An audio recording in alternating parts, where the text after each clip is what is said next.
How to remove the cigarette lighter on a Volkswagen Golf. So the first thing you need to do is just remove the ashtray. Just lift it up.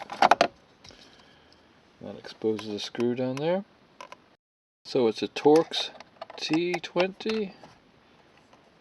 Just remove it. So what you need to do is sort of push the whole thing backwards, like that. Then you can just lift it up. Get the top forward a bit, like that. And that exposes the electrics underneath, as you can see here.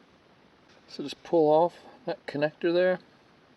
Simply disconnects. It's just a push-in fitting.